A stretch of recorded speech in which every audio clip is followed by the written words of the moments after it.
जो चीज़ों को करने का प्रयास करता हूँ पूरा प्रयास करता हूँ। अगली क्लास में आपने देखा होगा कि एनसीबीसी का क्वेश्चन लास्ट में आप लोगों के लिए छोड़ा था, पहले बात करूँ अगली क्लास में जो अंतिम पॉइंट था वो ये था कि एनसीबीसी की स्थापना कब होती है, ठीक है। बट आप लेट नहीं होगा आज लेट हुआ है, कल से आप रेगुलर मैं ऑनलाइन आऊंगा, लेट नहीं होगा। NCBC national commission for backward class 2018 में स्टार्ट किया गया था, 2018 में स्टार्ट किया गया एनसीबीसी, ठीक है, 2018 में स्टार्ट किया गया था। इसको बोलते हैं national commission for backward class, commission for backward class, backward class, ठीक है, इसी तरह किया गया था NCBC national commission for backward class किया गया था। अच्छा एनसीबीसी के बारे में इसको बोलते हैं राष्ट्रीय पिछड़ा वर्ग आयोग, राष्ट्रीय पिछड़ा वर्ग आयोग इसको बोलते हैं, राष्ट्रीय पिछड़ा वर्ग आयोग इसको बोलते हैं, पिछड़ा वर्ग आयोग इसको बोलते हैं, ठीक है ना, इसको राष्ट्रीय पिछड़ा वर्ग आयोग बोलते हैं, ठीक है। कोई दिक्कत नहीं है, ओके। तो ये चीज़ आपको बतानी थी और नहीं आप इस चीज़ को समझाएंगे आज हम भाषा आयोग के ऊपर करने वाले हैं, ठीक है। चलिए क्षेत्र विज्ञान नहीं होता, कुछ चीज़ें इसलिए नहीं होता, नहीं होता। आप ये समझो कि सुबह से 7 नंबर की क्लास है, अब हम लग थोड़ा बहुत लेकर हो जाता है, तो अच्छा भी करो, सुबह से 7 नंबर की क्लास आज सुबह से आगे बढ़ो, ठीक है। तो क्वेश्चन लेते हैं, सीधा आपको लिखना है संविधान का भाषा, संविधान का भाषा, संविधान का भाषा, सत्ता आपको लिखना है, संविधान का पार्ट 17 जो है आपको लिखना है, तो संविधान का भाषा के राजभाषा को लेकर, इसको राजभाषा को लेकर आपको लिखना है, राजभाषा ऑफिशियल लैंग्वेज, ऑफिशियल लैंग्वेज को लेकर आपको लिखना है, ऑफिशियल लैंग्वेज, ठीक है। ऑफिशियल लैंग्वेज यानी राजभाषा के बारे में मैं आपको ऑफिशियल लैंग्वेज यानी राजभाषा के बारे में मैं आपको तो पूरा ध्यान से सुनना, दो तीन चीजें सबसे पहले संविधान भाषा का आर्टिकल देखो, आपको लिखना है। तो आर्टिकल 343 से 343 से लेकर और 351 तक आर्टिकल आपको लिखना है, ये सब डिस्कशन करेंगे। मुझे शब्दावली होती है वो थोड़ा समझ लीजिए, ठीक है। मैं आपको यहाँ समझाता हूँ शब्दावली जो भी है। सबसे पहले एक शब्द होता है राजभाषा, एक शब्द होता है राजभाषा, एक शब्द होता है राज्य भाषा, राज्य भाषा, और एक शब्द होता है राष्ट्रीय भाषा, राष्ट्रीय भाषा, ठीक है। तीनों में फर्क है। इसको बोला जाता है ऑफिशियल लैंग्वेज, ऑफिशियल लैंग्वेज, ठीक है। कौन सा क्या बोला जाता है, ऑफिशियल लैंग्वेज इसको बोला जाता है। अब बात क्या है, अब बात क्या है कि भाई ये जो यहाँ पे राजभाषा है, ऐसी भाषा, ऐसी भाषा जिसका प्रयोग भारतीय राजस्थान में किया जाता है, ठीक है। भारतीय राजस्थान में किया जाता है, भारतीय राजस्थान में किया जाता है, भारतीय राजस्थान में किया जाता है, भारतीय राजस्थान में किया जाता है।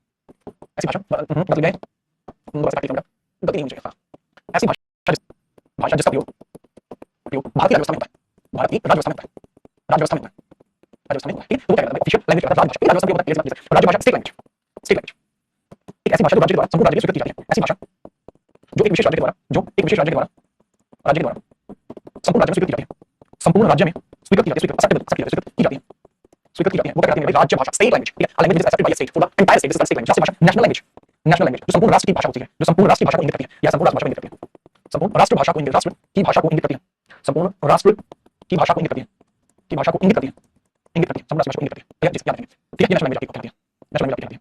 अब मैं वर्तमान में बात करूं जो राजभाषा वर्तमान में हिंदी है, ये हमारी हिंदी है। 14 सितंबर 1949 के अंदर चुनी गई, 14 सितंबर 1949 के अंदर आपकी चुनी गई। राजभाषा प्रत्येक राज्य की अलग होती है, प्रत्येक राज्य की अलग है, प्रत्येक राज्य की अलग है, ठीक है, क्लियर। प्रत्येक राज्य की अलग है ये वाली भाषा। और अगर मैं आपको राजभाषा ये वर्तमान में डिसाइड नहीं है because of the higher diversity in India, Bharat के अंदर डाइवर्सिटी होने के कारण ये चीज वर्तमान में नहीं आपको देखने को मिलती, वर्तमान में नहीं आपको देखने को मिलती। उम्मीद करता हूं कि आप ये चीज समझ पाएंगे, लेकिन उल्लेख मैंने आपको यहाँ दिया है, ठीक है। इसके बाद मैं आगे बात करूं, इसके बाद मैं आगे बात करूं तो आप ये देखेंगे भारत की हिंदी को राजभाषा का दर्जा मिला है, ये किस फॉर्मूले के आधार पर मिला है, या किसी भी राष्ट्र की राजभाषा को या भारतीय राजभाषा को किस फॉर्मूले के आधार पर चुना गया था, भारतीय राजभाषा को, राजभाषा को, भाषा को किस आधार पर चुना गया था, किस आधार पर चुना गया था, किस आधार पर चुना गया था।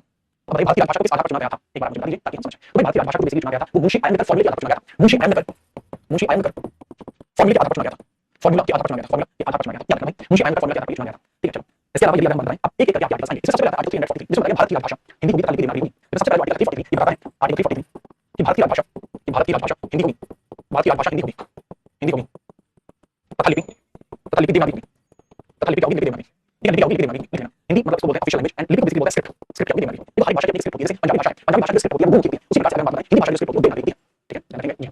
हमने कहना पॉलिटिकल कब तक मुझे एक हफ्ते का मैं बोला था, एक हफ्ते में चले देखते हैं हम उसके टॉपिक से बात करेंगे। आज भाषा कंप्लीट होगी, कल आपका एमएससी टॉपिक कंप्लीट होगा, उसके नेक्स्ट आपकी 2 दिन बाद नहीं ठीक है। अगर आपको जल्दी करना है आपको वीडियो बनाऊंगा और मैं आप कर सकते हैं, ठीक है। ठीक है जी हां सर, यहां तक माहौल आपको लग इससे आगे बढ़िए, आगे माहौल थोड़ा सा और बनाइए। तो आगे माहौल थोड़ा सा और बनाते हैं, आगे माहौल कैसे बनाएंगे। आपसे एक सवाल पूछूं कि भारत में मैंने आपसे सवाल पूछा कि भारत में पार्लियामेंट में प्रयोग में लाई जाने वाली भाषा, पार्लियामेंट में प्रयोग में लाई जाने वाली भाषा, प्रयोग में लाई जाने वाली भाषा, लाई जाने वाली भाषा, प्रयोग में लाई जाने वाली भाषा होती है, इसके बारे में थोड़ा सा उल्लेख आप दे सकते हैं क्या, प्रयोग में लाई जाने वाली भाषा का उल्लेख देंगे तो आप बताएंगे कि भाई उल्लेख तो इसमें देंगे लेकिन आर्टिकल कौन सा ये बताइए, क्योंकि ये भाषा में हिंदी, भाषा में हिंदी तो ये कहां लिखा हुआ है आपको बताना आर्टिकल कौन सा है। सर पॉलिटिक्स सबसे बढ़िया नहीं, पॉलिटिक्स सबसे बढ़िया अगर आप सही आंसर पढ़ते हैं सिर्फ सबसे बढ़िया, लेकिन अगर आप हिंदी में पढ़ते हैं या सही स्थान पर पढ़ने से पहले तो आपको फिर पॉलिटिक्स मिल जाएगी। हिंदी को ये बताना है लेकिन आर्टिकल कौन सा है इसमें लिखिए, वो बता दीजिए, ठीक है फटाफट से।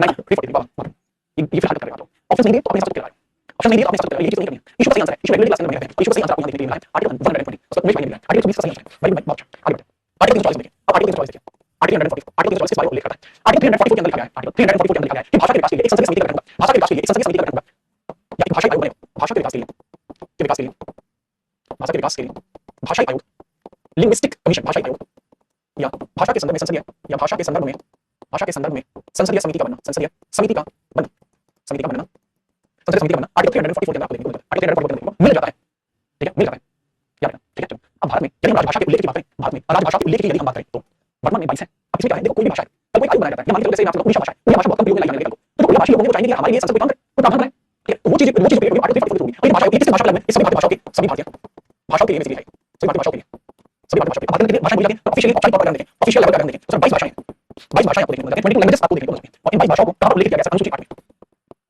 अनुसूची 8 में इसको उल्लेख किया गया है, याद रखिए। चलिए तो साल लगा पड़ेगा, नहीं साल लगा मतलब ये है मतलब लगा दिया बस, ऐसा कुछ नहीं है, मतलब ऐसे किसी का तो नहीं लगा, कभी कभी आर्टिकल तो सही है, ठीक है। ठीक है आगे आर्टिकल 346 346 आर्टिकल आगे बढ़िए, 346 आर्टिकल 344 345 आर्टिकल, ठीक है। चलिए 345 आर्टिकल, ठीक है। प्रत्येक राज्य को अपनी राजभाषा चुनने का अधिकार होगा, प्रत्येक राज्य को अपनी राजभाषा चुनने का अधिकार होगा। प्रत्येक राज्य को अपनी राजभाषा चुनने का अधिकार होगा। चुनने का अधिकार होगा। अधिकार होगा। मतलब प्रत्येक राज्य अपनी राजभाषा चुनेगा कि उस राज्य के अंदर जो काम है, उस राज्य के अंदर काम है, किस भाषा के अंदर है, किस भाषा के अंदर है। ठीक है, चुनी हुई भाषा को वह अपनी राजभाषा या राज्यभाषा भी बना सकता है। चुनी हुई भाषा को राजभाषा या राजभाषा भी बना सकता है, या राजभाषा भी बना सकता है, बना सकता है, भी बना सकता है। राजभाषा या राजभाषा भी बना सकता है। ये चीजें ठीक है, कोई समस्या नहीं, यहाँ तक तो कोई समस्या नहीं। आर्टिकल 345 की आपको देखने को मिल जाएगा। ठीक है, आगे बढ़िए आर्टिकल 346। आर्टिकल 346 346 अब 346 आर्टिकल को आप इस प्रकार से समझते हैं। आर्टिकल 346 को आप इस प्रकार से समझते हैं, इसको फटाफट से लिखिए। दो राज्यों के मध्य संपर्क की भाषा, दो राज्यों के मध्य संपर्क की भाषा हिंदी होगी। 346 में लिखा है दो राज्यों के मध्य संपर्क की भाषा हिंदी होगी। इसके पीछे रीजन बताएगा। ये दो राज्यों के मध्य संपर्क की भाषा हिंदी होगी। इसके पीछे रीजन राजभाषा हिंदी है। जितना भी हमारा सरकारी या जितना भी राज्य व्यवस्था किया जाएगा वो हिंदी किया जाएगा। इस वजह से दो राज्यों के मध्य संपर्क की भाषा होगी वो हिंदी होगी। ठीक है, क्या सबको हिंदी इसके बारे में जैसे नोट होता है आपकी नोट हो गया है। ठीक है, 346 तक नोट कर लीजिए। इसको 347 में बात करते हैं। ठीक है, चलिए 347 यही लेते हैं, फिर आप कर लेंगे। यदि राष्ट्रपति चाहे तो वह एक राज्य की राजभाषा का चयन कर सकता है। राष्ट्रपति के द्वारा एक राजभाषा का चयन होना। आर्टिकल 347 राष्ट्रपति के द्वारा एक राज्य की राजभाषा का चयन होना, एक राज्य की राजभाषा का चयन होना, भाषा का चयन होना, राजभाषा का चयन होना, ये आप यहाँ देखने को चाहिए। ठीक है, इसको बहुत ध्यान से नोट करो।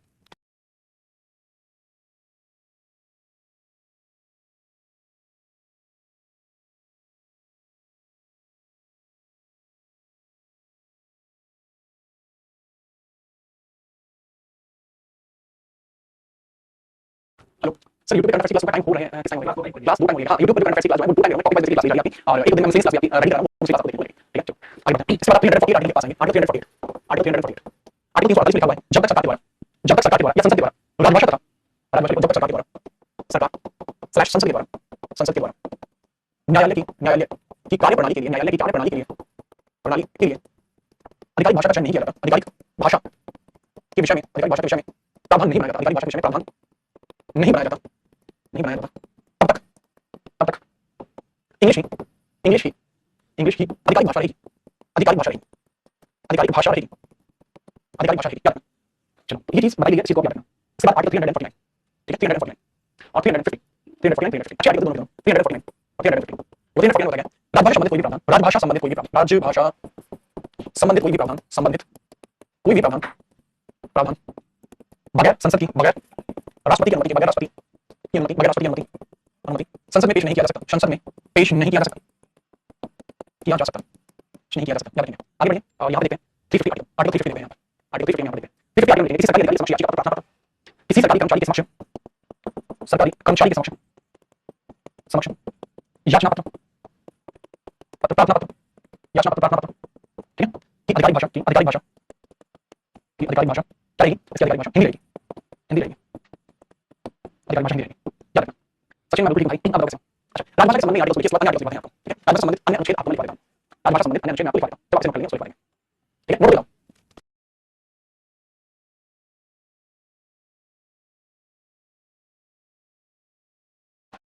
डीपीएसपी के भाग में विद्यमान नहीं है, डीपीएसपी भाग में नहीं है, तो अब बात करें, आगे बढ़िए। हम बात करते हैं सम डीपीएसपी के बारे में, सम डीपीएसपी के बारे में जो लैंग्वेज रिलेटेड है। अब ये मत कहना कि डीपीएसपी आपको नहीं पता, डीपीएसपी के बारे में 2 दिन कम से कम लगाएंगे तब क्या समझ पाएंगे। अब इसी के बारे में बात करें 350 और 351 351 आपको देखने को मिलता है। 350 या 351 आपको देखने को मिलता है। अब 350 के बारे में बात करें, 350 एक के बारे में यदि हम यहाँ बात करें, एक राज्य का कर्तव्य है, राज्य में मातृभाषा में उपलब्ध है। एक राज्य का कर्तव्य है कि वह राज्य में होने वाली प्रारंभिक शिक्षा को राज्य में होने वाली प्रारंभिक शिक्षा को मातृभाषा में उपलब्ध है। ठीक है, फिर क्या कहता है? अपनी विशिष्ट भाषा, अपनी अविशिष्ट भाषा। एक राज्य का कर्तव्य है कि अपनी विशिष्ट भाषा का प्रचार प्रसार करे। एक राज्य का कर्तव्य है कि वह हिंदी या जो भी उसकी राजभाषा हिंदी, अपनी राजभाषा का प्रचार प्रसार राज्य में करे। याद रखिए भाई, ठीक है। चलो आर्टिकल 350 और 351 आपके कंप्लीट हो जाते हैं। आगे बढ़िए। सबके बाद आप आगे बढ़ेंगे और देखेंगे अगले आर्टिकल्स। सांस्कृतिक भाषा क्या होती है? ठीक है, सांस्कृतिक भाषा क्या होती है? ठीक है, चलो सांस्कृतिक भाषा क्या होती है? ठीक है, मतलब यहाँ आके आप जितनी भी भाषाओं से रिलेटेड आर्टिकल्स हैं वो चीजें आपको कंप्लीट कर दिया। अब मैं भाषाओं से संबंधित कुछ ऐसे विचार आपके सामने व्यक्त करूंगा जो आपको पता होना चाहिए। तो अब आगे वाले नेक्स्ट पेज पे बढ़ेंगे, और यहाँ पर आप लिखेंगे भाषाओं के संबंध में अधिक जितने विचार आपको देखने को मिले उल्लेख लिखिए। भाषा उल्लेख आप लिखिए, भाषा संबंधित अन्य तथ्य लिखिए। अन्य तथ्य यदि मैं आपसे पूछूं भारत में कितनी सांस्कृतिक भाषा है? भारत में सांस्कृतिक भाषा कितनी है? भारत में सांस्कृतिक भाषा कितनी है? सांस्कृतिक भाषा कितनी है? भारत में सांस्कृतिक भाषा कितनी है? भारत में सांस्कृतिक भाषा कितनी है? ठीक है, भारत में सांस्कृतिक भाषा के बारे में चलिए, भारत में सांस्कृतिक भाषा क्या है? आपको देखिए ऑफिशियल 6 सांस्कृतिक भाषा, संस्कृत, तमिल, कन्नड़, उड़िया 6 देखने को मिलते हैं। संस्कृत, तमिल, कन्नड़, मलयालम, तेलुगु, ठीक है। 1 2 3 4 5 एक रही आपके पास, एक बेसिकली आपके पास है जिसको आप नाम से जानते हैं भाई साहब, उड़िया भाषा, जो उड़ीसा के नाम से उड़ीसा भाषा, उड़िया भाषा, ठीक है, जो उड़ीसा बोलते हैं। ये भाषा की क्लासिकल लैंग्वेज होती है। एग्जाम में पूछा सकता है कि इंग्लिश में कौन सी आती है? क्लासिकल लैंग्वेज या कल्चरल लैंग्वेज, क्लासिकल लैंग्वेज इनको बोलते हैं, क्लासिकल लैंग्वेज। ठीक है, चलो सांस्कृतिक यानी क्लासिकल, इसके बाद आपका एक भाषा सूत्र आपको देखने को मिलता है। इसके बाद आपका एक भाषा सूत्र देखने को मिलता है जो 1968 में बना था। 1968 का एक भाषा सूत्र है जिससे रिलेटेड क्वेश्चन आपको आते हैं। भाषा सूत्र 1968 का आपका भाषा सूत्र आपको देखने को मिलता है। भाषा सूत्र 1968 आपको भाषा सूत्र देखने को मिलता है। अब भाषा सूत्र आपके पास क्या है? सभी भाषा सूत्र बेसिकली है क्या? समझिए मालूम इसके अंदर क्या होता है? भाषा सूत्र के अंदर 1968 में अनाउंसमेंट की जाती है भारत सरकार के द्वारा, भारत सरकार के द्वारा घोषणा की गई थी कि प्रारंभिक शिक्षाएं जितनी भी आप लोगों की होंगी वो हिंदी अंग्रेजी और आपकी मातृभाषा में होंगी। किसमें होंगी? हिंदी अंग्रेजी एंड मातृभाषा में तो इसके अंदर कौन सी भाषा इंक्लूड होंगी? हिंदी अंग्रेजी और मातृभाषा। भाई तीन भाषा इसके अंदर नहीं है तो वैसे इसको क्या कहते हैं? इसको भाषा सूत्र बोलते हैं। आगे बढ़िए एक भाषा सूत्र का क्वेश्चन आया था इसमें लिख दिया है। भाषा सूत्र आया इसमें आपने लिख दिया। ठीक है आगे बढ़िए इसके बाद आप एक सवाल आता है संसद में कौन सी भाषा का उपयोग किया जाता है? राजभाषा अधिनियम 1963 आया था। राजभाषा अधिनियम 1963 आया था। राजभाषा अधिनियम 1963 आया था और राजभाषा अधिनियम 1963 में संसद में प्रयोग लाई जाने वाली भाषा को बैठ गई थी। संसद में प्रयोग लाई जाने वाली भाषा जाने वाली भाषा इसके ऊपर काफी अच्छा खासा डिस्कशन देखने को मिला था कि कौन सी ऐसी भाषा होगी जो संसद के अंदर प्रयोग में लाई जाएगी, कौन सी ऐसी भाषा होगी जो संसद के अंदर प्रयोग में लाई जाएगी। इसमें क्या गया था कि पीठासीन के अधिकारी से परमिशन लेने के बाद आप 22 में से किसी एक भाषा में अपना भाषण दे सकते हैं। इसमें कहा था कि इसमें आपकी राजभाषा हिंदी होगी। इसमें कहा गया था कि इसमें आपकी राजभाषा ऑफिशियल लैंग्वेज होगी वो हिंदी होगी। लेकिन बहस करने के लिए स्पीकर की परमिशन से आप एक काम कर सकते हैं। स्पीकर की परमिशन से आप स्पीकर की परमिशन से 22 भाषा में से कोई भी भाषा यूज कर सकते हैं। 22 भाषा में से कोई एक यूज कर सकते हैं, कोई एक भाषा यूज कर सकते हैं, कोई एक यूज कर सकते हैं। ठीक है ये आपकी क्लासिकल लैंग्वेज वगैरह सारी बातें करेंगे। ठीक है पर ऐसे रिलेटेड में पढ़ना चाहिए आपको जीडी है या सीजीएल है या सीएसएल है एमडीएस का एग्जाम आता है इसलिए तो इन दैट केस आपको पढ़ना चाहिए 8 से लेकर और 12 महीने अगर आप 8 महीने पढ़ा होगा ठीक है तो मान के चलो जितने पढ़ना चाहिए 1% कर सकते हैं और सिर्फ जाना चाहिए सिर्फ ठीक है मतलब आपकी क्लास में आपकी क्लास हो गया है जो पढ़ने देंगे तुमको पता लगेगा कभी क्लास आपको स्टार्ट करेंगे बेहतरीन चीजें स्टार्ट करेंगे बेहतरीन कल बात होगी सामने सोचते रहिए आप सभी बात ठीक है कोई आपको जीवन और संसार में आप क्या कर सकते हैं फ्रंट में आप क्या कर सकते हैं बाकी आप अगली क्लास में बाकी एक से दो चीजें तो देखिए ठीक है और चलो बात करते हैं सादा चलो आप